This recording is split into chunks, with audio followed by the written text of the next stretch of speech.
नमस्कार, मैं अमित और आप देख रहे हैं आंखें न्यूज 24। छात्र नेता दिलीप कुमार ने प्रेस कॉन्फ्रेंस कर कहा कि एसटीईटी बिहार में आर्ट्स विषय के लिए 11वीं व 12वीं कक्षा के लिए 2011 के बाद आया है। वहीं कुछ और विषय के लिए साइंस के लिए 2019 के बाद आया। वहीं आगे उन्होंने कहा कि इसमें अपीयरिंग में मौका नहीं दिया जाता है, जो कि बिल्कुल गलत है। वहीं छात्र नेता दिलीप कुमार ने बिहार की शिक्षा व्यवस्था पर आरोप लगाते हुए उन्होंने कहा कि एक तो यहाँ की कॉलेज में सेशन काफ़ी लेट चलता है और जिस तरीके से जो फॉर्म निकाली जाती है उसमें यहाँ के युवाओं को मौका ही नहीं दिया जाता और विभाग के द्वारा कहा जाता है कि यहाँ के युवाओं में वो काबिलियत ही नहीं है। आइए आपको सुनवाते हैं और क्या कुछ कह रहे हैं छात्र नेता दिलीप कुमार। खासकर एसटीईटी 2023 जो आया है और बीएड वाले अभ्यर्थियों को 1 to 5 में जो बाहर किया गया है, इन सभी मुद्दों को लेकर है। सबसे पहले हम एसटीईटी से संबंधित जो मांगे हैं उनको रखेंगे। एसटीईटी बिहार में आर्ट्स विषय के लिए 11-12 के लिए 2011 के बाद आया है और कुछ सब्जेक्ट के लिए 19 के बाद साइंस का आया है और इसमें अपीयरिंग में मौका नहीं दिया जा रहा है, जो कि बिल्कुल गलत है। एक तो हर साल एसटीईटी की बहाली नहीं आती है और अभी जो आप लोग देखे होइएगा शिक्षक बहाली आई तो मंत्री जी ने क्या कहा, शिक्षा मंत्री जी ने, कि बिहार में योग्य अभ्यर्थी नहीं मिल रहे हैं इसलिए हम बिहार से बाहर के लोगों को मौका दे रहे हैं।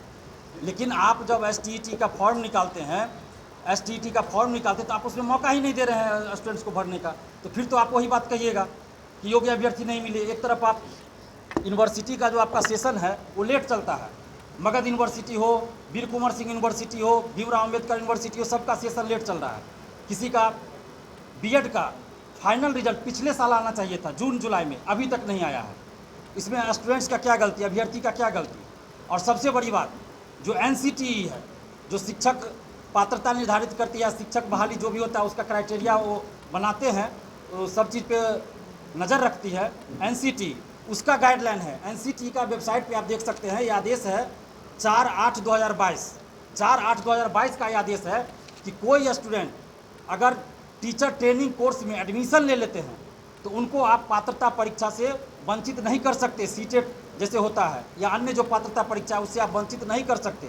सीटेट साल में 2 बार होता है, साल में 2 बार सीटेट, उसमें लोग जो एडमिशन ले लिए बीएड में वो लोग भी फॉर्म भरते हैं सीटेट में। और यहाँ जब एसटीईटी आप हर साल नहीं निकाल रहे हैं, सीटेट 2 बार आता है, उसमें वो लोग फॉर्म भरते हैं जो बीएड में या डीएलएड में मान लीजिए एडमिशन ले लिए, अपीयरिंग में भी भरते हैं और जो एडमिशन ले लिए वो भी भरते हैं। अपीयरिंग तो अलग चीज़ हो गया कि फाइनल ईयर में है, रिजल्ट आने वाला है, लेकिन जो एडमिशन ले लिए फर्स्ट ईयर में ही क्यों ना हो वो भी भरते हैं। और एसटीईटी जो 2011 के बाद आया है बहुत सारे सब्जेक्ट के लिए, 19 के बाद आया है, तो उसमें सरकार अपीयरिंग में फॉर्म भरने का मौका क्यों नहीं दे रही है। ये सवाल हमारा सरकार से है, खासकर नीतीश कुमार जी से है, क्योंकि 17 साल से वो मुख्यमंत्री है, तो जाहिर सी बात है उन्हीं से ज़्यादा मांग होगी। बाकी जो भी पार्टी है वो तो आते जाते रहती है नीतीश कुमार के साथ। तो नीतीश कुमार जी से हमारा ये मांग है कि जब आप शिक्षक बहाली में, जो बीपीएससी शिक्षक बहाली अभी चल रही है, उसमें आप अपीयरिंग में, चाहे वो बीएड अपीयरिंग हो, डीएलएड अपीयरिंग हो या सीटेट अपीयरिंग हो, उसमें आपने फॉर्म भरने का मौका दिया। यानी कि जहाँ नौकरी मिलेगी वहाँ आपने अपीयरिंग में फॉर्म भरने का मौका दिया, लेकिन जहाँ सिर्फ पात्रता परीक्षा हो रही है वहाँ आप अपीयरिंग में फॉर्म भरने का मौका क्यों नहीं दे रहे हैं। जबकि एनसीटी स्पष्ट कर चुकी है कि कोई अगर एडमिशन ले लेता है तो उसको आप सीटेट या कोई भी पात्रता परीक्षा से वंचित नहीं कर सकते। सुप्रीम कोर्ट का भी आदेश है इससे संबंधित और एनसीटी ने उसी का जिक्र किया है। तो हम सरकार से मांग कर रहे हैं कि एसटीईटी 2023 का जो फॉर्म आया है उसमें अपीयरिंग में फॉर्म भरने का मौका दिया जाए, चाहे वो बीएड हो या फिर पीजी अपीयरिंग हो। पीजी 2 साल का कोर्स होता है, लेकिन बिहार में बहुत सारे यूनिवर्सिटी क्या 100% कर दीजिए, पटना यूनिवर्सिटी छोड़ दीजिए, तो बाकी सभी यूनिवर्सिटी में 2 साल का कोर्स 3 साल 2.5 साल में पूरा होता है, 3.5 साल में पूरा होता है। इसमें गलती किसका है? क्या बिहार के स्टूडेंट्स का गलती है? क्या बिहार के स्टूडेंट्स की ये मजबूरी है? क्या बिहार के स्टूडेंट्स का ये गुनाह है कि उन्होंने बिहार के यूनिवर्सिटी में एडमिशन लिया? बीएड का देखिए, चाहे मगध यूनिवर्सिटी हो, कोई यूनिवर्सिटी हो, उसका सेशन लेट चलता है, एग्जाम हो गया तो रिजल्ट आ जाता है तो मार्कशीट नहीं मिलता है। अभी हमारे पास खासकर मगध यूनिवर्सिटी का फ़ोन आता है स्टूडेंट्स का, 5,000 रुपया मांग रहा है स्टाफ, 5,000 रुपया दो, तुरंत डिग्री सर्टिफिकेट दे देंगे, फलना सर्टिफिकेट निकाल के दे देंगे। ऐसे 4 महीना 5 महीना 1 साल भी लगा, ऐसे खुलेआम बोल रहे हैं मगध यूनिवर्सिटी वाले। तो सरकार क्यों नहीं इस पर कार्रवाई कर रही है कि 5,000 किस चीज़ के लिए मांगा जा रहा है? तो हमारे जब आपका सेशन लेट चल रहा है, बीएड हो या पीजी हो सबका, तो क्यों नहीं आप अपीयरिंग में फॉर्म भरने का मौका दे रहे हैं? इसलिए हम ये मांग कर रहे हैं सरकार से कि एसटीईटी 2023 में अपीयरिंग में और जो लोग एडमिशन ले चुके हैं उन सब को मौका दिया जाए, चाहे वो पीजी में हो या फिर बीएड हो, जैसा सीटेट में होता है।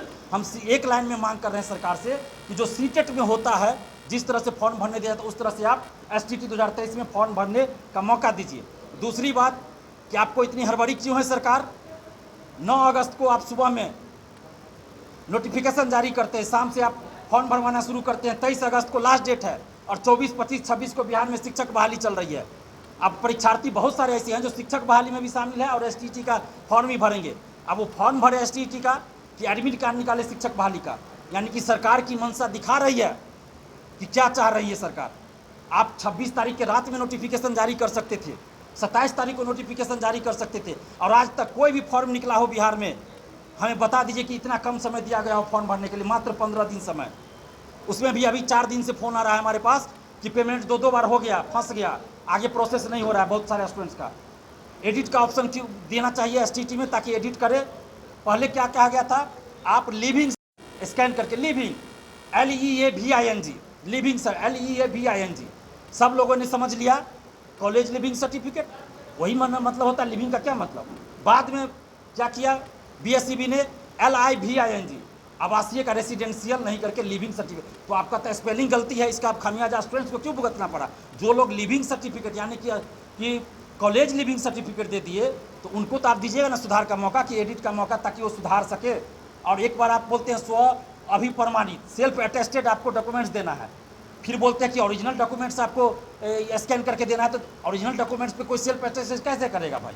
ओरिजिनल डॉक्यूमेंट्स पे सेल्फ अटेस्टेड होता है कि जेरॉक्स पे होता है, फोटो स्टेट पे होता है? तो ये स्पष्ट करे, एडिट का मौका दिया जाए। और फॉर्म भराने की जो एसटीटी 2023 है उसमें फॉर्म भरने की तिथि 20 दिन आगे बढ़ाई जाए, क्योंकि सरकार 1,70,000 सीटों पे वैकेंसी जरूर निकाली है, लेकिन सरकार को भी इस चीज़ का एहसास हो गया होगा। हम लोग तो पहले से कहते आ रहे हैं कि भले आप इतना लाख वैकेंसी निकाल दिए, लेकिन इसका क्रेडिट नीतीश कुमार जी को नहीं गया। क्यों नहीं गया? क्योंकि 15-16 बार संशोधन हुआ और बार बार स्टूडेंट्स को परेशानी झेलना पड़ा, और फिर एसटीटी 2023 आया तो उसमें भी परेशानी झेलना पड़ रहा है। और अभी ये चर्चा चल रही है कि दिसंबर जनवरी में फिर वैकेंसी आएगी। तो नीतीश कुमार जी से हम हाथ जोड़कर विनती कर रहे हैं कि आप इतनी बड़ी वैकेंसी दे रहे हैं, लेकिन इसका क्रेडिट आपको क्यों नहीं मिल रहा है? जरा सोचिए, आपके जो अधिकारी है शिक्षा विभाग में आपकी छवि को खराब कर रहे हैं। आखिर एसटीटी 2023 में अपियरिंग में क्यों नहीं मौका दिया जाना चाहिए? आप मौका दीजिए। जब शिक्षक बहाली में आप अपियरिंग में मौका दिए हैं तो फिर इसमें क्यों नहीं दीजिएगा? 3-4 महीना 5 महीना पहले ये कहा गया कि लाइब्रेरियन की वैकेंसी आएगी, एसटीटी 2023 में लाइब्रेरियन के लिए एसटीटी आयोजित करवाई जाएगी। अभी जब एसटीटी 2023 आया लाइब्रेरियन का जिक्र नहीं है। 2008 के बाद तो क्या लाइब्रेरियन की वैकेंसी कैसे आएगी? एसटीटी आप लीजिएगा या डायरेक्ट बहाली निकालिएगा, ये स्पष्ट कीजिए। लाइब्रेरियन के लिए क्यों नहीं आप कर रहे हैं? और एसटीटी 2023 जो आया उसमें आप उम्र सीमा में छूट क्यों नहीं दे रहे हैं? किसी का उम्र जो है स्थिर नहीं रहता है। 2019 में आप निकाले साइंस सब्जेक्ट के लिए, उसके बाद अभी निकाले 4 साल में तो एज किसी का स्थिर नहीं रहा। 2011 में निकाले थे आर्ट्स विषय के लिए, उसके बाद अभी निकाले हैं 11-12 के लिए आर्ट्स विषय के लिए। तो ये तो सरकार को सोचना चाहिए ना, शिक्षा विभाग के अधिकारियों को सोचना चाहिए कि उम्र किसी की स्थिर नहीं रहती, इसलिए उम्र सीमा में भी छूट देनी चाहिए।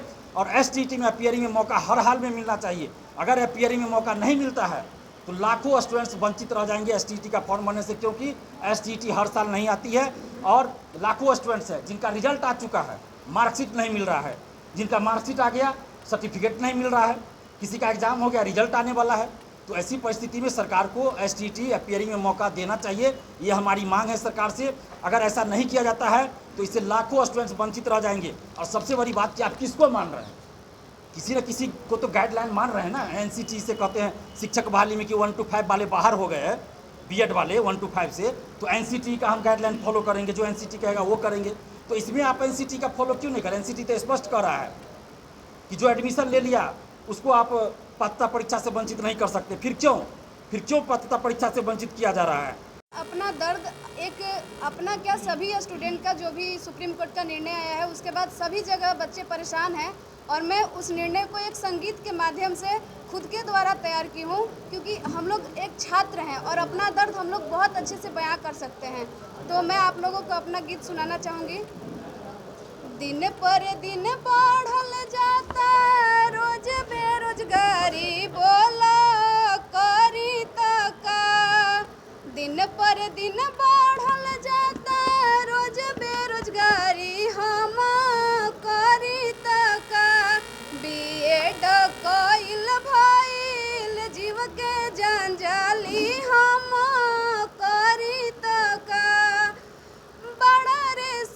से बीएड कोई के तैयारी, लागल की पाई जाइब हम रोजगारी। एनसीटी सरकार के गलती झेले अभ्यर्थी बोला करी तो का।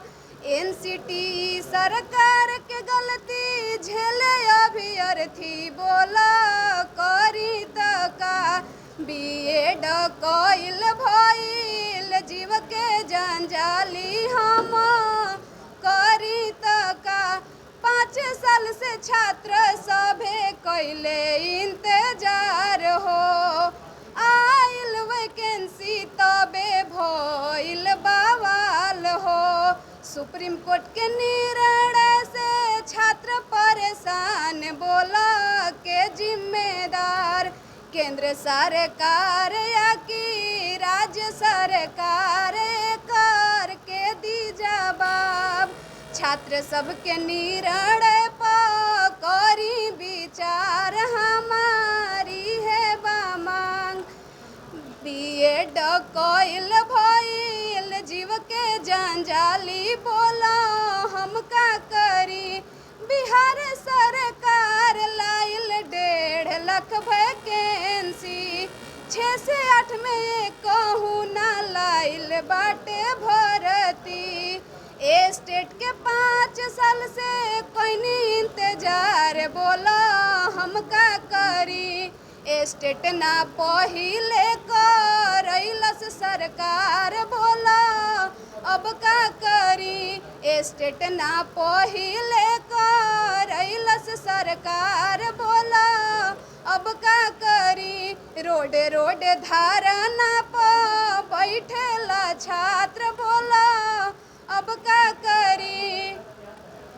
यही मेरा है। और मैं सबसे पहले ये बोलना चाहती हूँ कि जो ये अतुल प्रसाद जी का हमने प्रेस कॉन्फ्रेंस सुना, उसमें उन्होंने ये बात बोला है कि वो साफ सरकार का मंशा दिख रहा है कि स्टूडेंट के और कोर्ट के कंधा पे रख के बंदूक चलाना चाहते हैं कि अगर बीएड वाले जाएंगे वहाँ रिव्यू पिटीशन डालते हैं कोर्ट में, तब हम कुछ करेंगे, रिजल्ट रोक कर रखेंगे। सुप्रीम कोर्ट अगर देता है तब हम रिव्यू पिटीशन एक लंबी प्रक्रिया है, बच्चा क्या करेगा, कोर्ट क्या निर्णय देगा, ये तुरंत तय नहीं होगा। अगर इतना ही जल्दी हमारा न्यायिक प्रक्रिया डिसीजन देता तो 2018 से मामला लंबित था, क्लियर कब होता है 2023 में।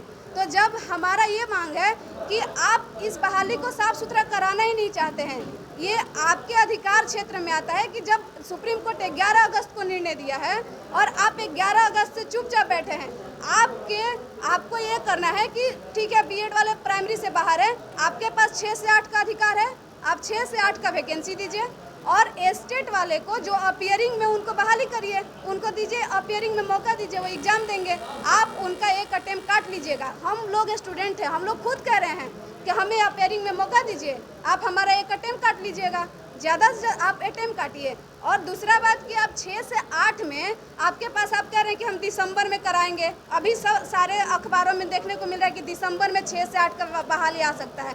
आप इस बात पे भरोसा कर सकते हैं जो सरकार ये 2019 का मतलब इतना धरना प्रदर्शन हुआ, भैया लोग ने सब लोग मिलकर धरना किया, तो 7वां चरण का नोटिफिकेशन आया।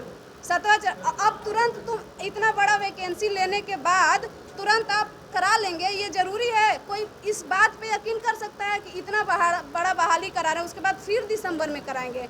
तो मेरी सरकार से ये मांग है कि जो बहाली आप दिसंबर में पुनः देने वाले हैं और सीट आपके पास 6 से 8 खाली है, तो आप उसको इसी वैकेंसी में ऐड करिए और हमें 6 to 8 में मौका दीजिए। हम सबको पता चल गया है कि बीएड वाले प्राइमरी में नहीं भर पाएंगे, वो बस एग्जाम देंगे और उनको बेवकूफ़ बनाया जा रहा है। तो आप 6 से 8 का बहाली दीजिए, हमारी आपसे मांग है। और स्टेट वाले को हम लोग एलिजिबल हैं, हम लोग बैठे हुए हैं, आप हमको अपियरिंग में मौका दीजिए और आप बस हमारा आपसे यही मांग है। अगर आपने अभी तक हमारे चैनल को सब्सक्राइब नहीं किया है तो हमारे चैनल को जल्द से जल्द सब्सक्राइब करें, लाइक करें, शेयर करें और कमेंट करें। क्या आप पत्रकारिता के क्षेत्र में अपना कैरियर बनाना चाहते हैं? तो आज ही royal Ashoka institute of mass communication and journalism में अपनी जगह सुनिश्चित करें। आर्यभट्ट ज्ञान विश्वविद्यालय पटना से मान्यता प्राप्त 100% प्लेसमेंट के साथ royal Ashoka institute of mass communication and journalism नामांकन जारी है। हमारा पता है DS/16 गायत्री मंदिर के समीप कंकड़ बाग पटना 8,20,000। आप हमें संपर्क भी कर सकते हैं। हमारा मोबाइल नंबर है 9955456126।